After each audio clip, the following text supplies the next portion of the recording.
Subscribe कीजिए हमारे channel Sonipat 24 को। सबसे पहले लेटेस्ट खबरें देखने के लिए बेल आइकन को दबाइए।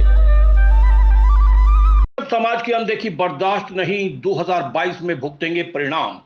कश्यप समाज के साथ सौतेले व्यवहार और अधिकारियों के हनन के विरोध में आज कश्यप दा फाउंडेशन ने प्रेस क्लब हरिद्वार में एक प्रेस वार्ता आयोजित की, जिसमें बोलते हुए संगठन के प्रदेश संगठन मंत्री रविंद्र कश्यप ने कहा कि प्रदेश की भाजपा सरकार और भाजपा पार्टी अपने शुरुआती दौर से ही प्रदेश भर में बाहुल्य कश्यप समाज की अनदेखी कर उसके साथ सौतेला व्यवहार करती आई है, जिसके प्रत्यक्ष प्रमाण हमें इनकी कार्यशैली से अपने आप ही दिखाई पड़ते हैं।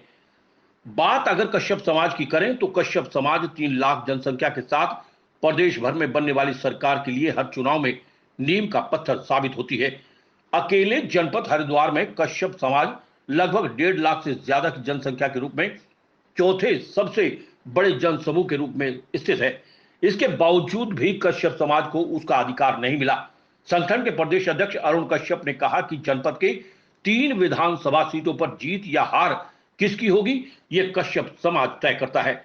लेकिन प्रदेश की भाजपा सरकार ने दोहरे मापदंड अपनाते हुए कश्यप समाज के साथ पक्षपातपूर्ण व्यवहार किया है। जनसंख्या में कम होने पर भी कहीं उच्च समाज के लोगों को बड़ी जिम्मेदारी वाले पद भाजपा सरकार में दिए हैं, लेकिन कश्यप समाज के लिए संवैधानिक रूप से आरक्षित मत्स्य विभाग के उपाध्यक्ष राज्य मंत्री स्तर पद से अभी तक अपनी दोयम दर्जे की राजनीतिक मानसिकता के चलते दूर रखा है।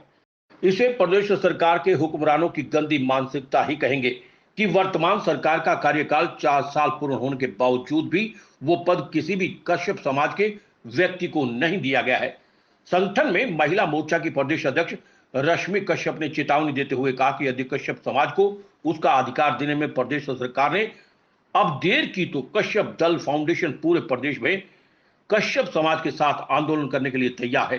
केवल यही नहीं बल्कि भाजपा सरकार के आला स्तर के संकीर्ण मानसिकता रखने वाले राजनेताओं की कारगुजारी का परिणाम है कि प्रदेश और जनपद में बांटे गए पार्टी के पदों में कश्यप समाज के साथ सौतेला व्यवहार कर उन्हें कोई पद नहीं दिया गया, जो संपूर्ण कश्यप समाज के ऊपर एक तमाचा मार दिया गया है, जिसका भयंकर दुष्परिणाम 2022 के विधानसभा चुनाव में भाजपा सरकार को विपक्ष में बैठकर भुगतना पड़ेगा। मांगे सरकार से थी, भारतीय जनता पार्टी की इस प्रदेश में सरकार है। अभी नई कार्यकारिणी का कई बार बीजेपी सरकार गठन कर चुकी है, लेकिन ये अंतिम कार्यकारिणी थी, क्योंकि अभी तक लगभग 4.5 साल से अधिक का समय हो चुका है सरकार को बने हुए। और इस कार्यकारिणी में भी भारतीय जनता पार्टी ने पूर्ण रूप से हमारे समाज को, कश्यप समाज को अनदेखा किया है। इसी का विरोध करने के लिए हमने ये प्रेस वार्ता की है और हम इस बात की भी मांग करते हैं कि जो अधिकरण उपाध्यक्ष का, राज्य मंत्री का मत्स्य विभाग का पद है वो हमारे समाज को मिले। ऐसा क्यों कर रही है बीजेपी, क्यों अपेक्षा कर रही है, क्या कारण है? ये बीजेपी सरकार के जो आला नेता हैं उनकी संकीर्ण मानसिकता का ही परिणाम है, जो आज हमारे समाज की अनदेखी की जा रही है। वो हमारे समाज को तुच्छ समझते हैं और हमारे समाज में ये समझते हैं कि बस ये तो सिर्फ वोट बैंक ही बनकर रहेगा। जो मांगे हैं आपकी पूरी नहीं हुई तो क्या करेंगे? हम आंदोलन करेंगे, पूरे प्रदेश भर में बीजेपी का बहिष्कार करेंगे। आपका बहिष्कार क्या आपने पूरा? जी बताइए, देखिए क्यों हो रहा है ऐसा? कोई भी मैं खुल के ही बता रहा हूँ। सरकार की ये जो राजनेता बैठे हुए हैं ऊपर, वो ऊंची जाति के राजनेता बैठे हुए हैं, जातिवाद का सारा खेल है और जातिवाद के आधार पर हमें अनदेखा किया जा रहा है। अगर हमें किसी को भी अगर कोई पद भी देंगे तो ओबीसी मोर्चा, एससी को पद देंगे तो अनुसूचित मोर्चा, और अपने आप ऊंची जाति वाले ऊंचे पदों पर मेन बॉडी में बैठे हुए हैं। मैं ये कहना चाहता हूँ कि ये मोर्चे क्यों बनाए ही क्यों गए हैं? क्या हम सिर्फ जातिवाद का एक मोहरा बनकर रह गए? पार्टियाँ कहती हैं हमारे अंदर जातिवाद नहीं है। अगर जातिवाद नहीं है तो ये मोर्चे क्यों हैं? पहले तो मेरी मांग यही है कि ये मोर्चे ख़त्म किए जाएं। ओबीसी मोर्चा, अनुसूचित मोर्चा, इस प्रकार के मोर्चे नहीं होने चाहिए। वार्ता के दौरान हम अपने समाज की उस टीस को बाहर निकाल कर लाए हैं जो करीब 20 वर्षों से इस प्रदेश में पनप रही है।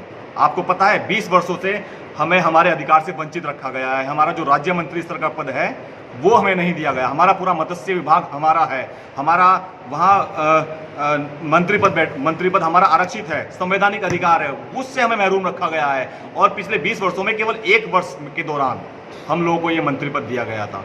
इसका मतलब जितनी भी सरकारें अभी तक यहाँ प्रदेश में विद्यमान हुई है, आई है, उनमें से किसी ने नहीं चाहा कि हमारे समाज को हमारा अधिकार मिले। यानी कि अगर एक कार्यकाल में भी हमारे समाज के किसी भी व्यक्ति को वो मंत्री पद मिलता तो हमारा व्यक्ति वहाँ स्टैंड कर जाता, अपनी जो प्रदेश में राजनीति है उस पर हावी होता। लेकिन अभी तक जितनी भी सरकारें यहाँ उत्तराखंड में आई है, किसी ने भी ऐसा नहीं चाहा है कि कोई भी समाज का व्यक्ति वहाँ स्टैंड करे, अपने आप को इस काबिल बनाए कि वो समाज की सेवा कर सके। बस यही टीस है। इसी टीस के चलते हम लोगों ने आज प्रेस वार्ता की है। और केवल यही नहीं, प्रदेश के अभी भाजपा ने कार्यकारिणी घोषित की है, जनपद कार्यकारिणी घोषित की है, उस पूरी कार्यकारिणी में हम लोगों को कोई स्थान नहीं मिला। ये भी हमारी टीस का बड़ा कारण है। हम जो है प्रदेश भर में 30 लाख की संख्या में यहाँ मौजूद हैं और कई विधानसभाएं ऐसी हैं जिनको हम निश्चित करते हैं कि यहाँ का एमएलए कौन बनेगा, लेकिन उसके बावजूद भी हम लोगों को पूरी तरह दरकिनार कर दिया गया है। तो ये इस चीज का कारण है। बहिष्कार करेंगे आप लोग? जी बिल्कुल। यदि हमारी मांगे पूरी नहीं करती है कोई भी सरकार हो, हम भाजपा कांग्रेस की बात नहीं करते, अगर पूरी नहीं करती है तो हम पूरी तरह सरकार का बहिष्कार करेंगे। बिल्कुल 2022 में परिणाम देखेंगे भारतीय जनता पार्टी भी और अन्य पार्टियां भी।